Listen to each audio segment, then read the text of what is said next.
Sejam bem-vindos ao canal Umbanda, falando de coração para corações. Sou a mãe Renata da tenda de Umbanda Luz e Caridade da cidade de Salto. No vídeo de hoje vamos falar por que somos filhos dos orixás.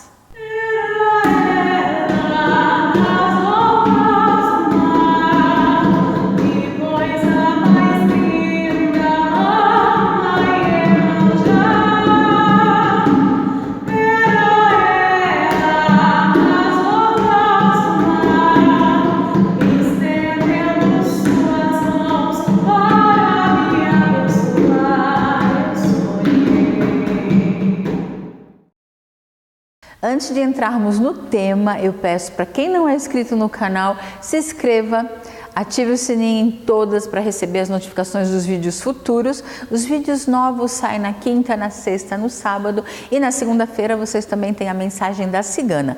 Curtam, compartilhem, acompanhem a gente aqui pelas redes sociais, hashtag Projeto Tijolinho, www.tuquesalto.com.br.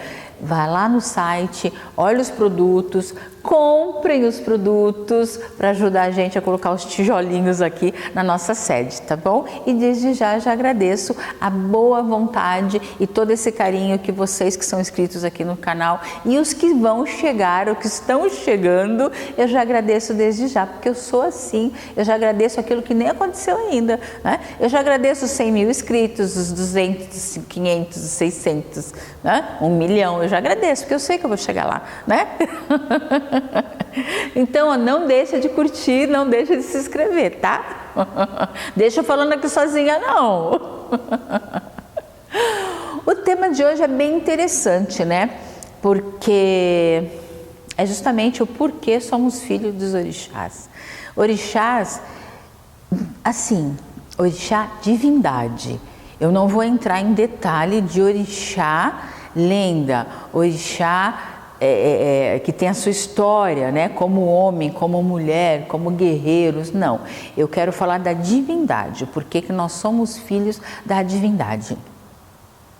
Quando falamos de orixá de frente, orixá adjuntó, frente, e outro ponto aqui atrás, que é o adjuntó, o que esses orixás representam na nossa vida quando a gente descobre que somos filhos dele?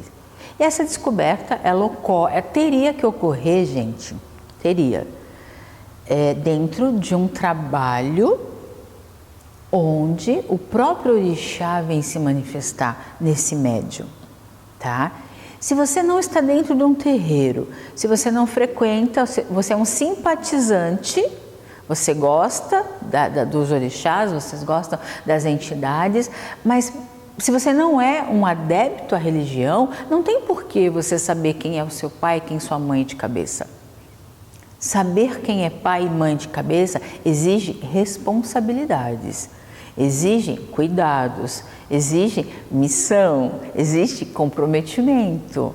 Tá? Então não é simplesmente a gente abrir um jogo, você não faz parte da religião, mas você gosta, aí vão abrir um jogo de búzios, um jogo de carta e vai dar ali qual orixá que você é filho, né?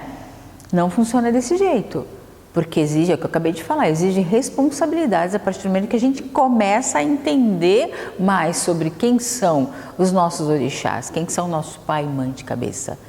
Não dá simplesmente para a gente saber quem é se você não estiver dentro ou não tiver, no mínimo, a desenvolver. Saber por saber, saber por curiosidade. Isso não pode existir, é a mesma coisa das entidades. Então, quer dizer, existe todo um trabalho para as entidades trazerem o nome delas. Eu tenho médios aqui na casa que não sabem ainda quem é o nome das suas entidades. E nem por isso ele deixa de ser menos médio. Está aí atendendo, está fazendo um trabalho bonito e nem por isso a gente deixa a desejar saber ou não o nome. Mas vamos voltar nos orixás. Pergunta, e por que eu estou tocando nesse assunto? Porque existe muita gente nova aqui assistindo a mãe pelo canal. E essas pessoas vão fazer pergunta para a mãe. Então, eu estou aqui explicando, né? E eu falo para essas pessoas, eu falo, olha, você tem interesse em estar na Umbanda de verdade? Não só querer saber da mãe, porque as pessoas me perguntam, mas não vem no terreiro, entendeu? As pessoas gostam de ver o vídeo da mãe, mas não vem no terreiro. E aí? Então, para que você vai saber quem são os seus orixás, quem são suas entidades, se você não está predisposto a se desenvolver? Não tem porquê, né? Mas vamos lá. Quando a gente fala de pai e mãe de cabeça, a mãe Renata, por exemplo, eu sou filha de Ogum com Iemanjá. Tá tudo aqui. Tudinho aqui, ó. E aí, por que eu sou filha de Ogum e de Iemanjá? No mundo espiritual, isso já foi decidido, isso já foi resolvido. E eles vieram para me amparar nessa encarnação. Eles vieram trazer... A mãe também não é muito adepta de você falar que você tem a característica do orixá. Porque você não tem a característica do orixá. Você precisa se adequar àquela evolução, aquilo que foi proposto antes da sua encarnação. Então, se eu sou filha de Ogum com Iemanjá, então eu vim trabalhar o quê? Primeiro, com Iemanjá, eu vim trabalhar justamente a questão da maternidade, a questão do acolher, né? Então, a minha energia, o meu equilíbrio, a minha evolução é a partir do momento que eu entendo que esse acolher, esse ser mãe, faz parte da minha caminhada. Coincidência ou não, eu sou mãe de um monte de filhos. 2 de sangue, 2 enteados e fora um monte aí que eu amo, né? Coincidências ou não, né? Então vocês estão entendendo que não é uma característica, mas sim aquilo que você precisa evoluir. E isso acontece por quê? Porque provavelmente nas outras encarnações ou em outra encarnação, vou dar um exemplo aqui, isso podia ter sido uma bruxa. A bruxa não tem filhos, soube disso esses dias com uma outra amiga terapeuta, né? Isso é uma visão que ela teve. Então, as bruxas, elas não podiam, o fato delas já serem discriminadas e o fato delas lidar com a magia, elas tinham aquele preconceito contra elas mesmas, porque elas não queriam que os filhos sofressem aquilo que elas sofriam. Então, elas mesmas, com a magia, né, com toda a sabedoria que elas tinham ali, elas já utilizavam de algumas magias para ficar infértil.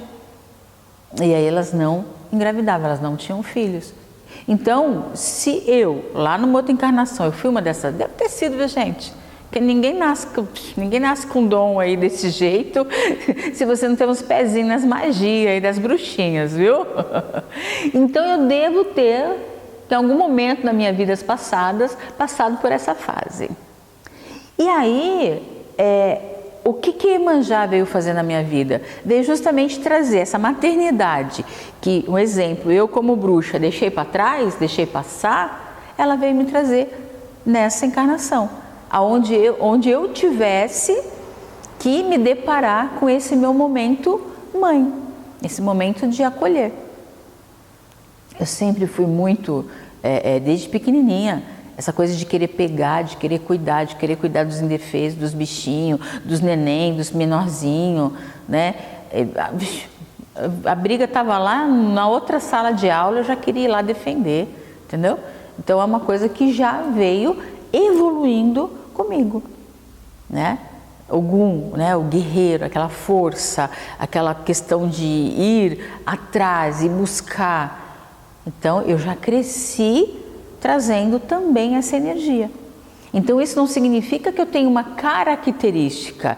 Eles me trouxeram o equilíbrio que eu precisava para continuar evoluindo nessa vida. Entenderam? E aí eu vou dar outro exemplo.